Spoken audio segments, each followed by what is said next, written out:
Good morning biology के दीवानों, कहना सिर्फ मेरी मानो, तुम सब में वो आग है, अपने अंदर की तपिश को पहचानो।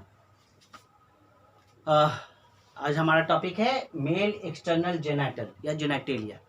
मेल पुरुष, एक्सटर्नल बॉडी के बाहर का कोई पार्ट होगा, कोई ऑर्गन होगा, क्योंकि रिप्रोडक्शन पढ़ रहे हैं तो जहन में जान लो कि बॉडी के बाहर का हम जो कोई पार्ट बोल रहे तो आप लोग के जहन में आ गया होगा।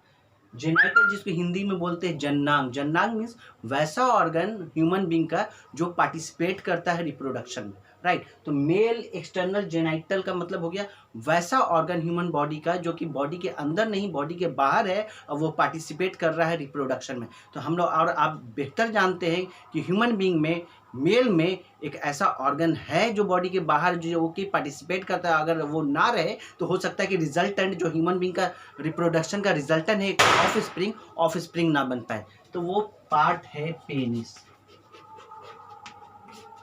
तो पेनिस के बारे में आज हम लोग पढ़ेंगे। तो शर्माने वाली बात नहीं है, पेनिस का नाम लेने से फील होने की ज़रूरत नहीं है, चेहरा छुपाने की ज़रूरत नहीं है। फॉर एग्जाम्पल, ये क्या है? हाथ है। हैंड, हैंड बोला तो क्या शर्म लगी? ये क्या है? लेग, लेग बोला तो क्या शर्म आई? हाँ? ये क्या है? हेयर, हेयर बोलने पे कोई शर्म आई? नोज, नोज बोलने पे कोई शर्म आया? लिप, लिप बोलने पे कोई शर्म आया? अंदर की अगर बात करें तो हार्ट, हार्ट बोलने पे कोई शर्म आया? लंग्स, लंग्स बोलने पे कोई शर्म आया? किडनी, किडनी बोलने पे कोई किसी को शर्म लगा? स्टमक बोलने पे कोई शर्म लगा? तो भैया ससुरा पेनिस बोल दिया तो इतने में शर्माने वाली कौन सी बात है? पेनिस बोल दिया तो वो उसका शक्ल देख रहा, वो उसका शक्ल देख रहा, वो उसके पीछे मुंह छुपा। अरे भाई, ये भी तो हमारे बॉडी पार्ट्स है, ससुरा अपना है, थोड़े ना हम दूसरे का बोल रहे। तो कहने का तात्पर्य ये है, कहने का लॉजिक ये है कि भाई ये भी हमारे बॉडी के पार्ट्स है। हम और आप ने ही ऐसे शर्मा कर, ऐसे मुस्कुरा कर, ऐसे चेहरा छुपा कर साबित कर दिया कि ससुरा लगता है कि ये बहुत बड़ा तोप है। अरे कोई तोप नहीं है भैया। जैसे हाथ है लिखने का काम कर रहे हैं, मुंह है खाने का काम कर रहे हैं, हार्ट है जो हमारा वो ब्लड पंपिंग का काम कर रहा है, किडनी फिल्ट्रेशन का काम कर रहा है, लंग्स रिस्पिरेशन का काम कर रहा है। सिमिलरली पेनिस का भी काम है, जिसको मेल एक्सटर्नल जेनाइटल बोलते हैं। इसका काम है वाहक के तौर पे, एक ऑब्जेक्ट है, कैरियर है, स्पर्म को ले जाने का काम करता है। स्पर्म को एक जगह से लेकर दूसरे जगह तक पहुंचाने का काम करता है ये पेनिस, राइट। इसी के बारे में आज हम पढ़ेंगे। तो इसमें शर्माने वाली कोई बात नहीं, अच्छे से पढ़ो। और सोचने वाली बात है कि जो रिप्रोडक्शन चैप्टर है वो स्टैंडर्ड 10 में है, स्टैंडर्ड 12 में है, और 10 से नीचे भी देखा जाए तो इस रिप्रोडक्शन चैप्टर दिया है सिलेबस में। ये क्यों दिया गया? सोचने वाली बात है। इसलिए दिया गया कि आप समझो, जानो कि अच्छा है, क्या बुरा है, क्या गुड टच है, क्या बैड टच है। आप आगे ज़माने में जब कदम रखोगे तो हर तरह के लोग मिलेंगे आपको, तो आपको पता होना चाहिए। अगर ये पार्ट अगर आपका नहीं सही से काम कर रहा है तो डॉक्टर्स हैं, डॉक्टर्स के जाने। तो जब हम इसके बारे में XYZ A to Z जानेंगे तब तो पता चलेगा कहाँ पे कमी है, कहाँ पे अच्छाई है, राइट। तो इसके बारे में हम पढ़ते हैं।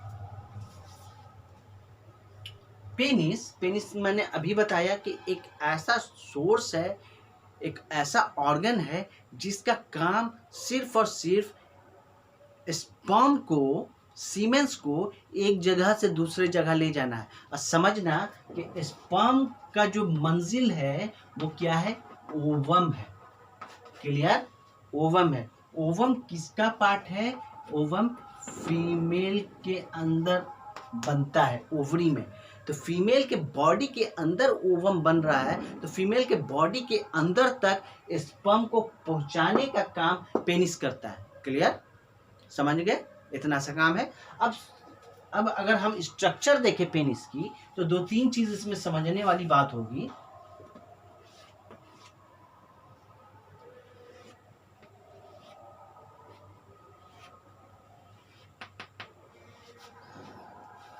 ये मेरा टेस्टिस है, बुक में है टेस्टिस जो कि पेयर में होता है ना। ये टेस्टिस है, डायग्राम है, आप बुक में भी देख सकते हैं, जो कि पेयर में होता है। ये मेरा, ये हमारा जो कि बुक में दिया हुआ है पेनिस है। पेनिस के जो आगे एक सॉफ्ट डेलिकेटेड स्किन होती है जिसको ग्लांस पेनिस बोलते हैं। Glans penis. आगे पेनिस के सबसे बाहर वाला छोर जो कि सोफिस्टिकेटेड होता है और जहाँ से आगे से यूरिन डिस्चार्ज होता है एंड स्पर्म डिस्चार्ज होता है, उसको ग्लांस पेनिस बोलते हैं। ग्लांस पेनिस के जो सबसे लास्ट का पोर्शन है जो कि स्क्रोटम से अटैच होता है, इसको रूट बोलते हैं। अब रूट मतलब बेसिकली जड़, प्लांट जो खड़ा है जमीन पे, है ना, तो जमीन में जहां पे सटा है उसके नीचे रूट होता है। सिमिलरली पेनिस का सबसे पहला पार्ट जहां से अगर स्टार्ट करें तो वो पहला पार्ट हुआ, और ग्लांस से देखें तो सबसे लास्ट वाला पार्ट जो कि स्क्रोटम से जुड़ा हुआ है मतलब अटैच है, तो उसको रूट वाला पोर्शन कहते हैं किसका, पेनिस का। ये यहाँ पे हेयर लाइक स्ट्रक्चर, हेयर निकले होते हैं जिसको प्यूबिक रीजन बोलते हैं, प्यूबिक रीजन। तो हम लोग जानते हैं सेकेंडरी सेक्सुअल कैरेक्टर एक मेल में क्या क्या होता है। तो सेकेंडरी सेक्सुअल कैरेक्टर होता है मॉस्टेज का आ जाना, बियर्ड का आ जाना, मूंछ का आना, दाढ़ी का आना, सेकेंडरी सेक्सुअल कैरेक्टर है। आर्मपिट में हाथ के बगल में बाल का आ जाना, ये सेकेंडरी सेक्सुअल कैरेक्टर है। दोनों थाई के बीच में जहाँ पे हमारा जेनाइटल पार्ट है पेनिस से, वहाँ पे बाल का आ जाना, उस एरिया को कहते हैं प्यूबिक रीजन। तो रूट का एरिया जो होता है वो प्यूबिक रीजन का एरिया होता है। Clear, concept clear.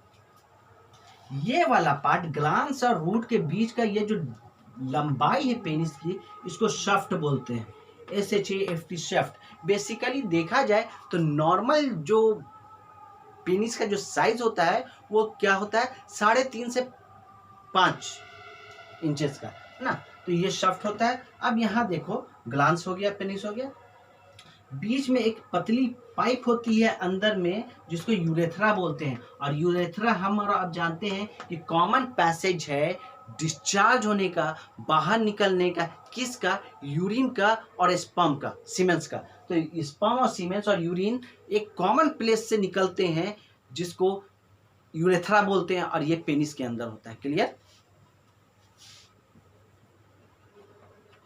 अब सवाल ये उठता है कि यहाँ पे जो स्पर्म बन रहा है, हमने लास्ट में लेक्चर में पढ़ लेना कि स्पर्म कैसे बनता है, स्पर्मेटोजेनेसिस में। स्पर्म जो बन रहा है टेस्टिस में, वो कहाँ पे बन रहा है, सेमिनिफेरस ट्यूब्यूल्स में स्पर्म बन रहा है। तो स्पर्म तो एक सैक लाइक स्ट्रक्चर में बन रहा है, सोच ये बाहर पेनिस से कैसे आता है।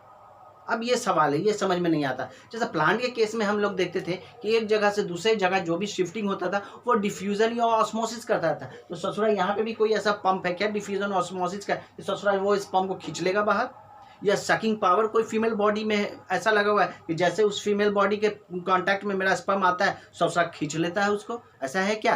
तो इसका लॉजिक डिफ्यूजन और ऑस्मोसिस से नहीं होगा। ये प्लांट नहीं है, एक इंसान है, इंसान ही ईश्वर ने हर कुछ एकदम बढ़िया से बना रखा है ना। तो इसमें क्या है, स्पर्म जो फॉर्मेशन हो रहा है कहाँ, सेमिनिफेरस ट्यूब्यूल्स में, ये कहाँ पे है, टेस्टिस में।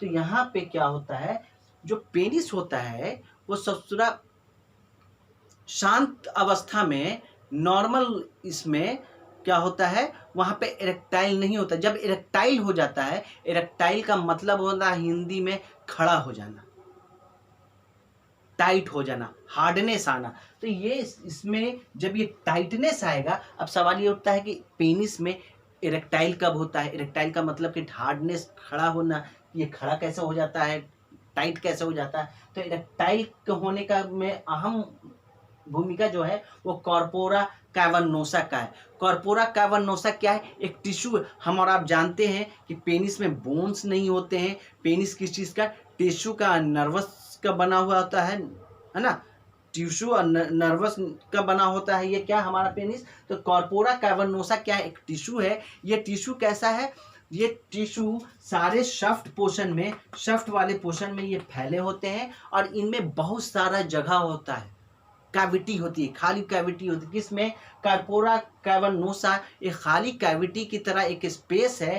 कहाँ, पेनिस के शाफ्ट पोर्शन में। जैसे male and female come together, जैसे एक दूसरे के करीब आते हैं तो ये क्या होता है, ब्लड तेजी से बहना शुरू हो जाता है। जैसे ब्लड का फ्लो बढ़ेगा पेनिस में, तो जो मैंने अभी बताया कि कॉर्पोरा कैवर्नोसा एक टिश्यू है, और कैसा टिश्यू है, खाली खाली जगह है उसमें है। तो जैसे ब्लड का फ्लो होता है, वो जगह जो खाली था कॉर्पोरा कैवर्नोसा टिश्यू का, वो जगह फिल कर जाता है ब्लड से। जैसे वो फिल करेगा, वो क्या होता है, पेनिस को इरेक्टाइल कर देता है, पेनिस को हार्ड कर देता है। क्लियर, ये लॉजिक समझ गए कि पेनिस में हार्डनेस और इरेक्टाइल क्यों होता है, ड्यू टू कॉर्पोरा कैवर्नोसा एक टिश्यू है। कैसी टिश्यू है, तो कैविटी है, उसमें खाली जगह है। जैसे ब्लड का फ्लो तेजी से बढ़ना शुरू होता है, जब male and female come together होते हैं तो ब्लड का फ्लो उसमें बढ़ जाता है पेनिस में। तो जो कैविटी, खाली कैविटी थी कॉर्पोरा कैवर्नोसा का जो एक टिश्यू है, वो पूरी कैविटी भर जाती है। जैसे वो भरती है तो वो टाइट हो जाता है। फॉर एग्जाम्पल हम बैलून लेते हैं तो बैलून में क्या करते हैं, एक खाली सा सॉफ्ट सा छोटा सा झुका हुआ होता है, बट जब इसमें हमने उसमें हवा ब्लो किया तो वो टाइट हो जाता है, या पानी उसमें डाला तो वो टाइट हो जाता है। तो यहाँ पानी और हवा का काम क्या कर रहा है, हमारा टिश्यू कर रहा है जो कि पेनिस में प्रेजेंट है। उस टिश्यू का नाम है corpora cavernosa. Corpora cavernosa tissue है जो प्रेजेंट होते हैं पेनिस में। इसका काम क्या है कि जैसे फ्लो ब्लड का शुरू होता है तो इसकी कैविटी, कॉर्पोरा कैवर्नोसा की कैविटी भर जाती है ब्लड से। जैसे ब्लड कैविटी में भरता है, हमारा पेनिस क्या होता है, इरेक्टाइल हो जाता है, हार्ड हो जाता है। जब इरेक्टाइल हार्ड हो जाएगा तब इसमें जब ये कांटेक्ट से में आएगा, फीमेल बॉडी के कांटेक्ट में आएगा, फीमेल वजाइना के कांटेक्ट में आएगा कौन, पेनिस, तो टू एंड फ्रो मोशन वहां पे हो जाता है। टू एंड फ्रो मोशन का मतलब होता है आगे पीछे की क्रिया। टू एंड फ्रो मोशन का जैसे होगा तो ये स्पर्म क्या होगा, इसी यूरेथ्रा के थ्रू, यूरेथ्रा एक कॉमन प्लेस है इसके लिए, किसके लिए, यूरिन के लिए और स्पर्म के लिए। इसी यूरेथ्रा के माध्यम से वो क्या करेगा, स्पर्म जो सीमेन है वो बाहर निकलेगा। अब बाहर निकल के, हम तो जानते हैं कि स्पर्म क्या एक्टिव है, वो ससुरा इतनी तेजी से भागेगा जैसे कि रेस लगा हुआ है नंबर 1 लाने का। अब वाकई में रेस लगा हुआ है क्योंकि एक बार जो इजैकुलेट होता है स्पर्म तो 3 to 3.5 ml to 5 ml तक होता है। उस 5 ml में कितने मिलियंस स्पर्म होते हैं, और उस ससुरा सारे मिलियंस में से एक स्पर्म ही जाकर ओवम को पेनिट्रेट कर पाता है। तो ये जिंदगी का दौड़ वहीं से शुरू हो गई, यहीं से भैया। और जिंदगी में आज हम तो दौड़ ही रहे हैं मंजिल की तरफ, है ना। जब तक रेस्ट इन पीस नहीं हो जाते हैं तक हम लोग को चलते रहना मंजिल की तरफ, चाहे पढ़ाई हो चाहे कुछ हो, पर चलते ही रहना है, कुछ सीखते ही रहना। तो यहाँ पे भाई स्पर्म मोटाइल होता है, वो दौड़ना शुरू कर देता है, और दौड़ते हुए किसके तरफ जाता है, अपने मंजिल की तरफ। स्पर्म का एक ही मंजिल है, एक ही डेस्टिनेशन। हम और आप भटक जाते हैं ना, कभी कभी है मंजिल पढ़ाई का, पर भटक जाते ससुरा, कभी खेल की तरफ चले गए, कभी दोस्ती यारी में चाय की टपरी पे बैठ गए। पर स्पर्म ये हमारी जिंदगी को बनाता है, और इसे सीखने वाली चीज है स्पर्म से कि इसका कोई मंजिल नहीं, सिर्फ एक मंजिल है। इसका एक टारगेट है कि ओवम को पेनिट्रेट करना है, और ये इतने जद्दोजहद से बनकर जब वो बाहर आता है तो सिर्फ अपने मंजिल की तरफ भागता है, वो ओवम की तरफ भागता है कि हम ओवम को पेनिट्रेट कर पाए। तो हम ये जाना कि अगर ये पेनिस ना हो तो स्पर्म को हम एक जगह से दूसरे जगह पे डाल ना सके, और जब दूसरे जगह पे जाएगा नहीं तो ओवम पेनिट्रेट नहीं होगा। जब ओवम पेनिट्रेट नहीं होगा तो इस इकोसिस्टम में बैलेंस नहीं बन पाएगा ह्यूमन बीइंग का। जब ह्यूमन बीइंग का बैलेंस नहीं बन पाएगा तो इकोसिस्टम का कल्पना ही नहीं कर सकते। एक भरा भूरा फैला हुआ और पूरा खुशहाल घर को बनाए रखने के लिए, इकोसिस्टम को बनाए रखने के लिए रिप्रोडक्शन का अहम भूमिका है हमारी ज़िंदगी में। और रिप्रोडक्शन को इंड तक पहुंचाने के लिए, ऑफ स्प्रिंग तक लाने के पहुंचाने के लिए जो शुरुआती रिप्रोडक्टिव ऑर्गन हमारा पेनिस है, उसका भी अहम रोल है। इसलिए हमको उसका खास ध्यान रखना है, खान पान का खास ध्यान रखना है, क्योंकि अगर स्पर्म का काउंट हमारे बॉडी में कम हो जाएगा तो हो सकता है कि पेनिस का फंक्शन भी कम हो जाता है। और पेनिस का फंक्शन मतलब इरेक्टाइल, पेनिस का बेसिक फंक्शन होता है उसका इरेक्टाइल, उसमें टाइटनेस आना। वो बेसिकली अगर हम लोग ज़्यादा ड्रग्स का सेवन करें, तो ड्रग्स मतलब क्या, दवा का अगर ज़्यादा सेवन करें उसका भी इम्पैक्ट बॉडी पे पड़ता है। प्लस खान पान अगर हम अच्छा डाइट ना लें तो उसका भी इम्पैक्ट पड़ता है। तो हमको हमारे बॉडी में हर जो भी चीज़ ईश्वर ने दिया है बड़े सोच समझ के दिया और बड़े काम का दिया है, तो उसका हिफाजत करना हमारा काम है ना। तो थैंक यू सो मच। अगर अच्छा लगा है तो चैनल को सब्सक्राइब कीजिए, लाइक कीजिए, शेयर कीजिए। अगर नहीं आया, कुछ कमी है तो कमेंट में बताइए। Thank you so much.